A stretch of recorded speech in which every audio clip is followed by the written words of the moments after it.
People who come to Plymouth, Massachusetts often visit a replica of the ship which brought the Pilgrims to the New World. Some sources say it was called Mayflower, in honor of the Hawthorn tree, which blooms in May and produces medium-sized fruits in late summer. The word haw means hedge, and these trees were often used as such. The thorn part of their name is an obvious reference to their sharp thorns, which is one way to positively identify the tree. Watch out. They tend to hide along the branches, but are easier to see once the leaves fall. Hawthorns are members of the rose family. They come in over 200 varieties, and several are native to the United States. Most bloom in May, some are thornless, and many are small, although larger ones can grow to be 25 feet. They're called wish trees because people in the UK and Ireland decorate their branches with ribbons and cloth as gifts to nature spirits. Herbalists value their fruits for their medicinal properties and often recommend them for heart health. They have similar compounds to those found in goji berries. Their serrated leaves are alternate and may differ in size and shape from tree to tree. Some are glossy, while others are matte. These make a delightful tea. Its subtle taste reminds me of the scent of roses. Flower buds appear when leaves emerge in mid-April. The dainty edible flowers bloom in early May. They look like they'd be fragrant, but some folks, including me, don't care for their strong aroma, so I don't use them in my salads. The fairly large scarlet fruits are called haws and resemble miniature apples. These can be eaten raw or cooked and are somewhat tart. Taste varies from tree to tree, so search for fruits with the most flavor. They're green when immature, turn yellow-orange, and finally ripen to bright red. Animals often grab the berries, which begin to mature and fall from the tree in late August or early September. Wash berries that have fallen to the ground. They contain pectin, so if used for jellies, there's no need for a commercial product. And, this is important, avoid eating the fruits as soon as you pick them because of what may be hiding inside. You probably don't, and I certainly don't, want that extra protein.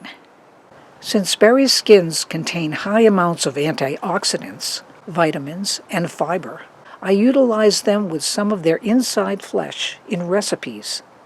Throw out their several inedible seeds. Besides being rock hard, they contain trace amounts of cyanide. Here's how I prepare the fruits. First, I cut the outer part of the berry. I do this outside because there's several portions, like this one, I can't use, so it's going into the reject pile. These fruits oxidize and become darker, but it really doesn't matter, as they're still edible. This berry seems to be decent. So far, no insects.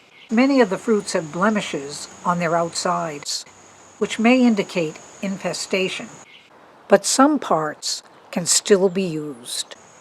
Add these to cooked fruity desserts. This one included peaches, pears, blueberries, and elderberries. Or put raw ones in smoothies with whatever fruits are available. I depend on our local chipmunks to scoff up any leftover fruit scraps. They're ready, willing, and able to help me out. A few months later, the fruits of some of Hawthorn's cousins, winter hawthorns, are ready to harvest, so keep an eye out for their bright red berries. On the darkest and coldest days, these trees are covered with a crown of fruits, so foraging doesn't have to stop when the weather changes. Even then, there are still edibles to be found. Their small flowers bloom in late May, a couple of weeks after their summer counterparts. They're gorgeous close-up.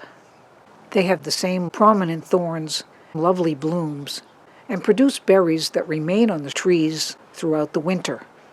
I usually find many more of these than those from the trees that fruited earlier in the summer. Their outer skins have less blemishes, and inner pulp is free of maggots. I'm fortunate to have several of these small trees nearby. I don't have to go far to harvest their edible fruits. Winter haws are easy to spot, as there aren't many other trees that have fruits in January. However, there's a look-alike whose red berries are inedible. Winterberry is a member of the holly family, with similar-looking fruit. How to determine which is which? Most obvious is that winterberries don't have thorns, whereas hawthorns do. Plus, winterberry leaves are oval and have tiny serrations. Those of hawthorns have several lobes with larger serrations. And lastly, winterberry fruits cluster together, but hawberries don't. Winter haw fruits have a mild apple-like taste. They're not as large as the summer ones, but they become more sweet once they've been touched by several frosts. Insects aren't a problem like they were with the summer berries. The arrival of cold weather makes them soft. Many have fallen on the ground from windstorms. Be sure to wash those. Leave some for various hungry animals to sustain them through the winter. Remove the dark star-shaped remnants from where the flowers had been. Squeeze each fruit to access the outer skin, which includes some pulp. Discard the inedible seeds. Sprinkle these skins onto cereals or add them to smoothies. Since this process is messy and can be tedious, an easier way to use the berries is to brew a caffeine-free tea from whole ones. Put a half a cup or more berries in a pan and cover with 2 cups water. As soon as it starts to boil, put a lid on the pan, turn the heat off, and let it steep for at least 20 minutes. The longer it sits, the stronger the flavor. I strain the tea into a container, then pour it into a smaller cup. These berries have lost their red color, so off to the compost pile they go. If you prefer, add honey or other sweeteners to the drink. Any leftover cooled tea can be used as a liquid base for smoothies. Both summer and winter varieties of hawthorn trees supply edible parts over several seasons. So if you miss the berries from the earlier variety, grab some from the other one later in the year.